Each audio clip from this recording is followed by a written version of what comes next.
Good morning, everyone. This is Judith A. Cope. You're listening to Mad Love. Let's get into it. Happy May. May 1st is today. I don't know what to say. This year is really going quickly. I feel like we were just saying Happy New Year. And, I remember these years are going to be very much determined and remembered by, my brother's health for 25 and 26. And then for my mom, 24 was just hospice. So I put my brother in hospice in October of 2025 because he was in a facility and he wanted to go home. And I don't know, I feel like we had an understanding, but you never can tell, with my brother. He was bipolar. He had a very unique brain. And I remember saying to him, you know what this means, right? You can go home, but you need more help.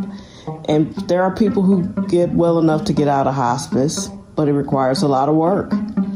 And I don't think he fully understood. And then his body finally started his body took a ton of abuse. So that was amazing. But that's not even what I meant to talk about. See, that's why it's a stream of consciousness, because I go down these roads with my thoughts. And then I have to get back to the point.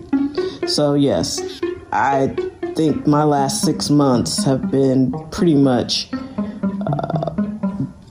covered in thinking about how to take care of him. Even though I wasn't on his team, I worried about him a lot, and I had to, it was a stressor. It was a huge stressor. But I found some old family pictures from when he graduated from high school, and he was a tall, thin, optimistic guy. I found pictures before the bipolar diagnosis. And I remember those days because I was his kid sister, so I was there. And our parents were all there, and the whole family was there to celebrate. And, he was so hopeful. There was just a lot of hope around him. So, anyway, it kind of makes you sad because it's like, look at this guy. 1980 was great for him. It was just, but I'm telling you, the 80s kicked our tail. As a family, before the 80s were over, my parents were divorced. My brother had been diagnosed bipolar, was very difficult to manage. He graduated college, but he got a job, but, it still was tough because they didn't really know how to medicate bipolar disorder back then. And one highlight, though, my sister had her baby, my nephew, but it was a tough go for our family. The 80s were rough. My dad got injured at work. I think he lost his job. I went to college. It was a very transformative, a transformative decade. It's almost like the movie Boogie Nights, they are living it up in the 70s. And if you know what the movie's about, they're just having the time of their lives. And then it's by 1980, it's just a completely different decade. And I blame Ronald Reagan for most of it. But tomorrow, Sunday, there's going to be a new issue of Refuel. I think you guys are going to like it. It's about flowers. It's about flowers and what they symbolize. When someone is sick and they have to be taken care of, I think the impact of seeing fresh flowers is multifaceted. It's great for the patient, male or female, and it's great for anybody who comes into the room or the home. Then they know that this person is getting good quality attention and someone is paying attention to the details. Because chances are, if you're buying fresh flowers, that means you're cleaning, you're keeping the patient clean, you're on top of things, you know what's going on. When questions have to be answered, there will be an answer. Someone will say, oh no, she didn't sleep well last night, or yes, she's been sleeping great all week. People don't think about those things. One of my friends sent me an article about how this new generation is not planning on taking care of their parents. What I noticed, though, is many of them were just mulling it over as a concept. It hadn't really happened yet. They hadn't been asked to or required to do anything yet. And then there were people who were pretty proud of no, I have my own life. My mom is sick, but I don't have time to take care of her. And I don't think that's generational. I think that's a personality. There are people, I'm telling you, I say this all the time. There are people in your family right now, they're not going to help you. They either can't help you or they won't help you. There's nothing that's been indicated that they would ever sacrifice something to help you. When people pack up and move away for years, they're probably not coming back to take care of your parents. You know what I mean? Or,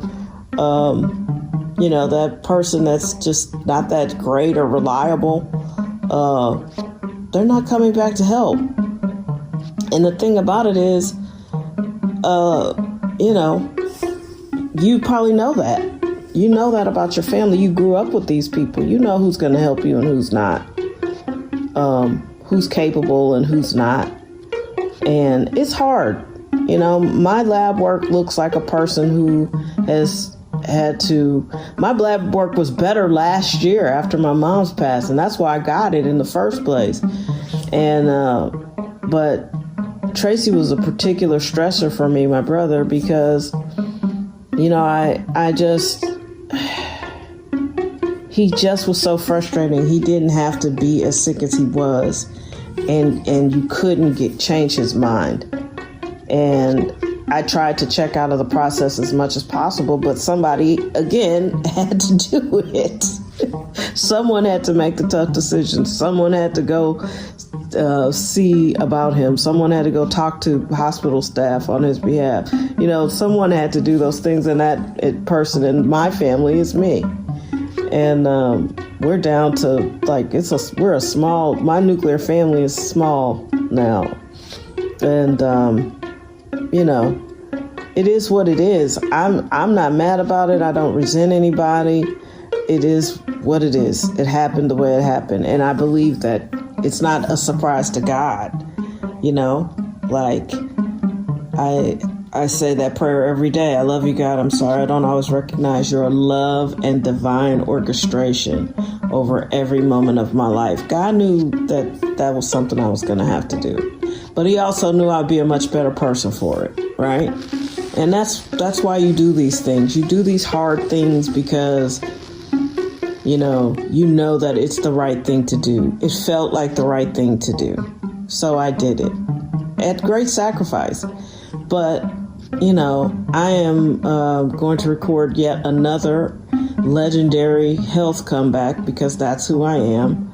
I'm excited about my life. I'm excited about my future.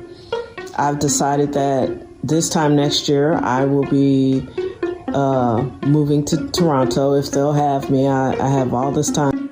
For some reason, it stopped recording. It just cut off. So, yes, I will be moving to Toronto May of 2027. That is my plan. I'm excited about my future. And I'm building all these businesses. I have time to finally pay attention to all my projects and, getting out of emptying my brother's apartment, which we weren't obligated to do, but I did it.